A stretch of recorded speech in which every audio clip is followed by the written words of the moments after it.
സ്നേഹത്തോടെ നോക്കിയ നിന്റെ വീടിനകത്ത് അല്ലാഹുവിന്റെ കരുണ ഇറങ്ങും, റഹ്മത്തിറങ്ങും, നിനക്ക് സന്തോഷമുണ്ടാകും, നിനക്ക് സമാധാനം ഉണ്ടാകും. ഭാര്യയുടെ കയ്യിലൊന്ന് സ്നേഹത്തോടെ പിടിച്ചാൽ രണ്ടു പേരുകളും ചെയ്ത പാപങ്ങൾ അല്ലാഹു അവരുടെ വിരലുകൾക്കിടയിലൂടെ പുറത്തു കൊടുക്കുമെന്ന് നബിയുനാ റസൂലുള്ളാഹി. ഇപ്പൊ നീ ദുഃഖത്തിലാണോ, പ്രയാസത്തിലാണോ? നീ മനസ്സിലാക്കും, നിനക്കൊരു നല്ല കാലം വരാൻ പോകും. നിനക്ക് എന്തോ നല്ലത് വരാൻ പോകുന്നതിന്റെ അടയാളമാണ് എന്ത്? എന്ത്?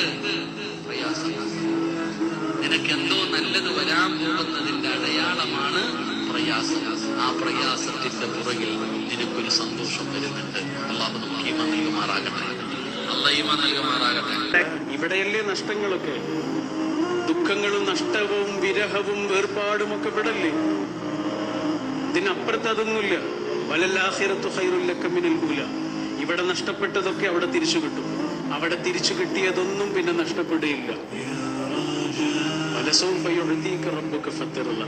അവിടെ നിനക്ക് തരും കേട്ടോ, അവിടുന്ന് നിനക്ക് തരും. അള്ളാഹു ഒരാളെ ഇഷ്ടപ്പെടുന്നില്ല എങ്കിൽ അയാൾക്ക് 3 ലക്ഷണം ഉണ്ടാവും. ഒന്നാമത്തേത്, നല്ലത് കേൾക്കാൻ മടി.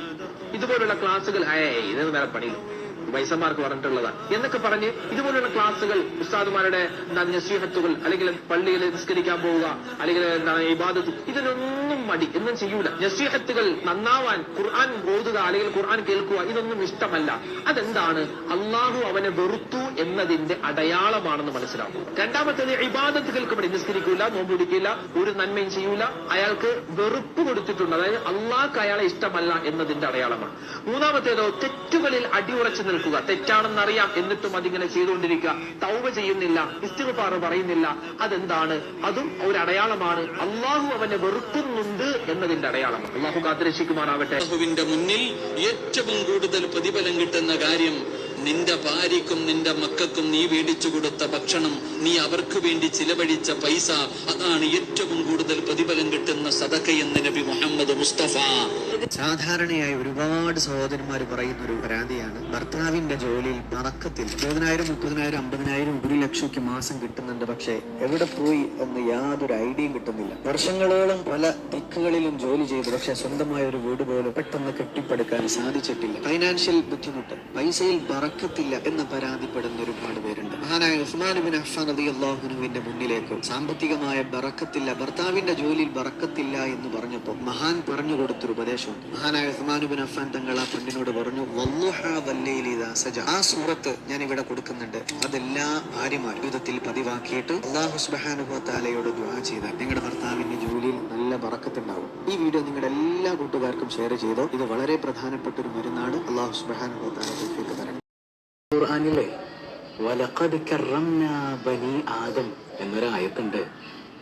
ആദം സന്തതികളെ മുഴുവൻ അള്ളാഹു ബഹുമാനിച്ചു എന്നാണ്, ആദരിച്ചു എന്നാണ് പടച്ചോൻ പറയുന്നത്. സ്നേഹിച്ചു എന്ന് പോലുമല്ല, സ്നേഹത്തിനും അപ്പുറമാണ് റെസ്പെക്റ്റ് എന്ന് പറയുന്നത്. ദൈവമില്ല എന്ന് പറയുന്നവരെ പോലും ആ പടച്ചോൻ ബഹുമാനിച്ചിട്ടുണ്ട്. നമുക്ക് കഴിയുമത്? അത്ര വലിയ വിശാലതയൊക്കെ ഉണ്ടോ നമ്മുടെ ഹൃദയത്തിന്?